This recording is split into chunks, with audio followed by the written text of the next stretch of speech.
വീട്ടിൽ നിന്ന് ഇറങ്ങിയപ്പോൾ തന്നെ കിട്ടില്ല മഴ ആയതുകൊണ്ട് തന്നെ ബീച്ചിലെത്തുമ്പോഴേക്ക് എന്തായാലും പാട്ട് ഉപകാരപ്പെടുമെന്ന് വിചാരിച്ച് സെറ്റ് ചെയ്ത് വെച്ചാൽ പക്ഷേ മഴ പെയ്തിട്ടില്ല. ബീച്ചിലെത്തിയപ്പോൾ നല്ല അടിപൊളി ക്ലൈമറ്റാണ്. ഒരുപാട് ആളുകൾ അവിടെ നിന്ന് നോമ്പ് തുറക്കുന്നുണ്ട്. അതുപോലെ തന്നെ എല്ലാ മതത്തിൽപ്പെട്ട ആളുകളും അവിടെ ഇരുന്ന് നോമ്പ് തുറക്കുന്ന ഒരു പ്രത്യേകതരം കാഴ്ചയാണ് നമുക്ക് ബീച്ചിൽ അന്ന് കാണാൻ പറ്റിയത്. ഒരുപാട് ആളുകൾ ഓരോ ഫ്രണ്ട്സായിട്ടും ഫാമിലി ആയിട്ടും ഒക്കെ വന്നിട്ടാണ് ബീച്ചിൽ നിന്ന് നോമ്പ് തുറക്കുന്നത്. ശരിക്കും പറഞ്ഞു കഴിഞ്ഞാൽ ഒരു ട്രെൻഡായിട്ട് മാറിയിട്ടുണ്ട്. ഞങ്ങൾ ഒരുപാട് സാധനങ്ങളൊക്കെ ആയിട്ടായിരുന്നു പോയത്. അതൊക്കെ വെച്ച് ഞാൻ നോമ്പ് തുറന്നു.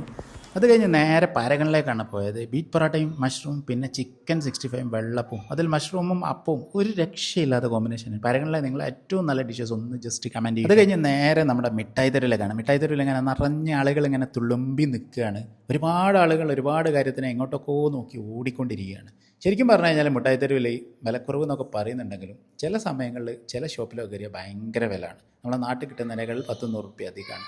ഇതുപോലെ നിങ്ങളെ ഇഷ്ടത്തിലുള്ള അല്ലെങ്കിൽ നിങ്ങൾ അറിയുന്ന നല്ല നല്ല ഷോപ്പുകൾ, വില കുറവുള്ള ഷോപ്പുകളുണ്ട്, ജസ്റ്റ് അതും ഒന്ന് കമൻറ്റ്. വിലക്കുറവ് അതേപോലെ ക്വാളിറ്റിയൊക്കെ കിട്ടുന്ന ഒരു ഷോപ്പാണ് ഡിസ്ട്രിക്ട് 11 വൈക്കം മുഹമ്മദ് ബഷീർ റോഡിലാണ് കേട്ടോ ഈ ഒരു ഷോപ്പുള്ളത്. അത് കഴിഞ്ഞ് നേരെ നമ്മുടെ സരോവരത്തുള്ള ഇബ്രാഹിം മസ്ജിദിലേക്കാണ് പോയത്. അവിടെ നമുക്ക് തറാവി നിസ്കരിക്കാൻ അതേപോലെ ഇത്തിക്കാഫിനൊക്കെ പറ്റി നല്ല ആംബിയൻസ് ഉള്ള ഫുൾ AC-ലുള്ള ഒരു പള്ളിയാണ്. അപ്പോൾ ഒരുപാട് ആൾക്കാർ അവിടെ ഇത്തിക്കാഫിലുണ്ട്. നമുക്ക് ഉറക്കമൊക്കെ വരികയാണെങ്കിൽ യഥേഷ്ടം നമുക്ക് കാപ്പി അവിടെ അവൈലബിൾ ആണ്. അതേപോലെ ഈ ഇത്തിക്കാഫിലുള്ള ആളുകൾക്കൊക്കെ അവിടെ സുറൂർ ഫ്രീ ആണ് കേട്ടോ. അപ്പോൾ ഈ ഓപ്ഷൻ ഒന്നും ദുരുപയോഗപ്പെടുത്താതിരിക്കുക. ഇത് ആവശ്യമുള്ള ആളുകളിലേക്ക് ഷെയർ ചെയ്ത് കൊടുക്കുക. അപ്പം ബാക്കി നാളെ